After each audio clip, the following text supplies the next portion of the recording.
لائیں کہیں کہ ہمارا رب اللہ ہے، پھر اس پر جم جائیں۔ ان پر فرشتوں کا نزول ہوتا ہے، نہ کوئی غم کرو نہ خوف، خوشیاں مناؤ جنت کی جس کا تم سے وعدہ کیا گیا تھا۔ اللہ کی ربوبیت پر اطمینان جب انسان کو ہو جاتا ہے، میرا رب اللہ ہے، ربی اللہ، انسان کے لیے نہ کوئی کھٹکا، نہ کوئی خطرہ، نہ کوئی خوف، نہ کوئی حزن۔ جو کچھ ہو رہا ہے کس کے اذن سے ہو رہا ہے؟ اللہ کے اذن سے۔ اللہ کے اذن کے بغیر پتا تک نہیں ہلتا۔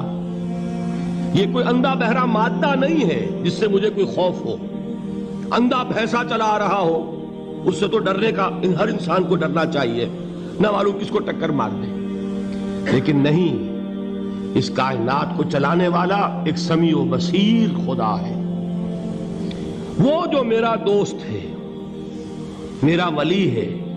اللہ ولی الذین آمنوا یخرجہم من الظلمات الی النور۔ اللہ اہل ایمان کا ولی ہے، ساتھی ہے، پشت پناہ ہے، مددگار ہے، حمایتی ہے۔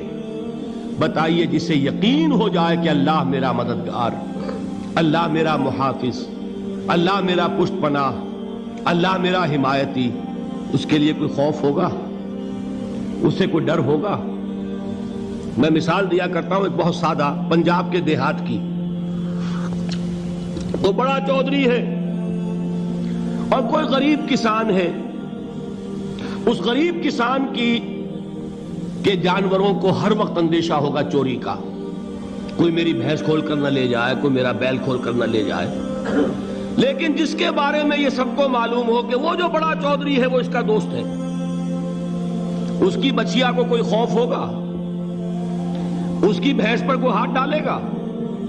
اسے کوئی اندیشہ ہوگا؟ نہیں۔ کیوں؟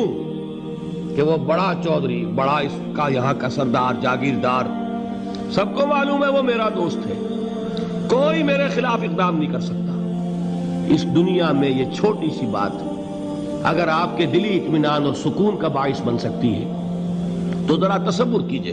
میں لفظ تصور استعمال کروں گا صرف اس لیے کہ اس کا ہم جس کو کہتے ہیں ادراک اور شعور کر نہیں سکتے، اگر کے ساتھ کر سکتے۔ اگر یقین ہو کہ اللہ میرا مددگار اور یقین ہو کہ اللہ ہر آن میرے ساتھ ہے، پھر کوئی خوف؟ کس کا خوف؟ کوئی شے اللہ سے بالا تر ہے؟ کوئی قوت اس سے زیادہ طاقتور ہے؟ کوئی اس کے ارادے کو بدلنے والا ہے؟ کوئی اس کی مشیت کے آڑے آنے والا ہے؟ یہی بات ہے جو حضور نے فرمائی۔ یہ ایمان کا حاصل ہے لب لباب، کہ دیکھو اچھی طرح اس بات کو ذہن نشین کر لو، اگر تمام انسان مل کر تمہیں کوئی نقصان پہنچانا چاہے نہیں پہنچا سکتے، مگر جو کچھ اللہ نے لکھ دیا ہو، اور تمام انسان مل کر تمہیں کوئی نفع پہنچانا چاہے نہیں پہنچا سکتے، مگر وہ شے جو اللہ نے طے کر دی۔ آپ پھر میں کہوں گا ذرا طاری کیجئے، اسے فرض کیجئے، اسے سوچئے۔ اگر اس حدیث پر ہمارا دل ٹھکا ہوا ہو تو کسی سے ڈر ہوگا؟ یہ مجھے نقصان نہ پہنچا دے، یہ میری رپورٹ خراب نہ کر دے، یہ میری انکریمنٹ نہ رکوا دے، یہ میرا یہ نہ بگاڑ دے، یہ میرے یہ نقصان نہ پہنچا دے۔ اس کا ڈر، اس کا ڈر، اس کا خوف، اس کی خوشامد، اس کے لیے جا کر طرح طرح سے اپنی عزت نفس کو ذلیل کروانا اس کے سامنے، یہ سب کچھ کیوں کرتا ہے انسان؟ جب سمجھتا ہے کہ اس کے ہاتھ میں میرا کوئی نفع ہے، اس کے ہاتھ میں میرے لیے کوئی ضرر ہے، یہ مجھے کوئی غضب پہنچا سکتا ہے، یہ مجھے کوئی نقصان پہنچا سکتا ہے، یہ میرا کوئی کام بنا سکتا ہے، یہ میری کوئی ضرورت پوری کر سکتا ہے، اسی کا نام شرک ہے۔ جہاں آپ نے یہ سمجھا کہ غیر اللہ کے اندر کوئی طاقت موجود ہے، وہی شرک ہے۔ بتوں سے تجھ کو امیدیں، خدا سے نومیدی، مجھے بتا تو صحیح اور کافری کیا ہے؟ شرک تو یہ ہے۔ جس پر بھی تمہیں یہ خیال ہے، کلمہ ہے یہ کلمہ سوم، لا حول ولا قوت الا باللہ، ذرا اس پر دل کو کبھی اگر آپ تصور کریں، پھر فرض کریں، دل ٹھک جائے اس پر، کوئی طاقت نہیں۔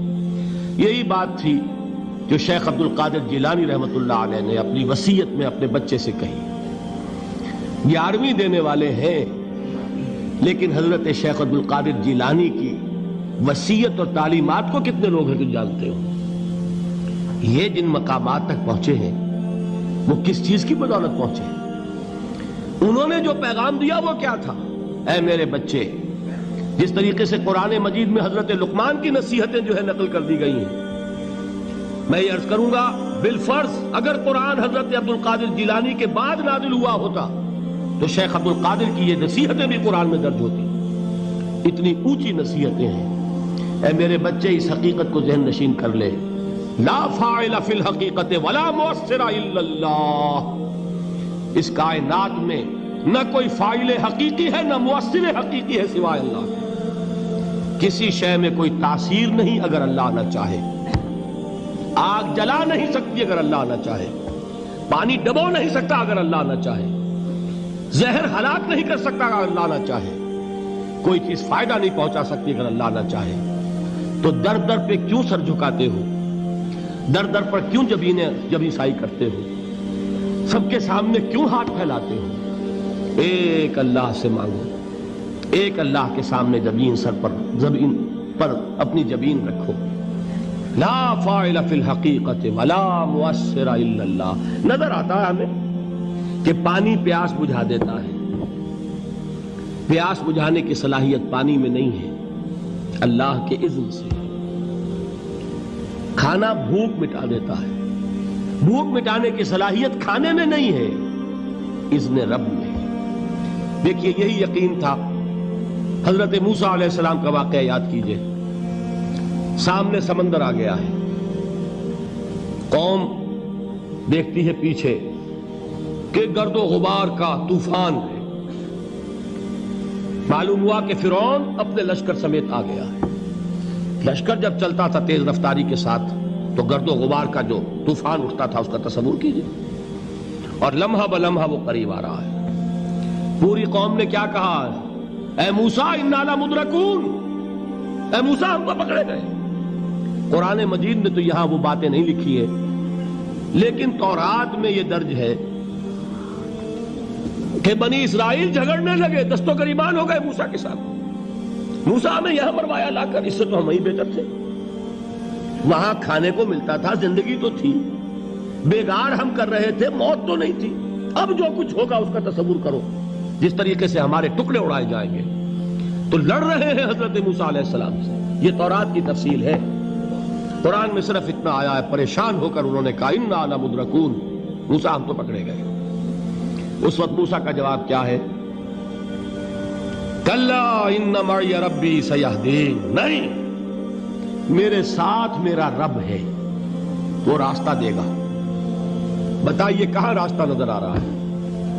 یہ ہے ایمان بالغیب. راستہ نظر نہ آئے تب اللہ پر یقین ایمان ہے. جیب میں پیسے ہوں اور تب دل کو اطمینان ہے تو ایمان کس پر ہوا؟ پیسے پر، اللہ پر نہیں. جب وسائل و ذرائع نہ ہو اور پھر یقین ہو کہ اللہ مسبب الاسباب ہے، وہ اسباب کا پابند نہیں ہے، وہ اسباب کا محتاج نہیں ہے، اسباب اس کے محتاج ہیں. اگر یہ یقین ہے تو اللہ پر ایمان ہے. یہ نہیں ہے تو تمہارا ایمان اسباب پر ہے، وسائل پر ہے، ذرائع پر ہے، مادیات پر ہے، اللہ پر نہیں. اس وقت کہاں راستہ تھا؟ کوئی راستہ تھا؟ سمندر ہے اور ادھر سے لشکر آ گیا ہے. کلا ان معی ربی سیہدین. اب دیکھیے ایمان کہہ دینا آسان ہے، ہوا معکم اینما کنتم. جہاں کہیں بھی تم ہوتے ہو اللہ تمہارے ساتھ ہوتا ہے. لیکن اس کا یقین قائم ہو جائے تو زمین و آسمان کا فرق واقع ہو جائے.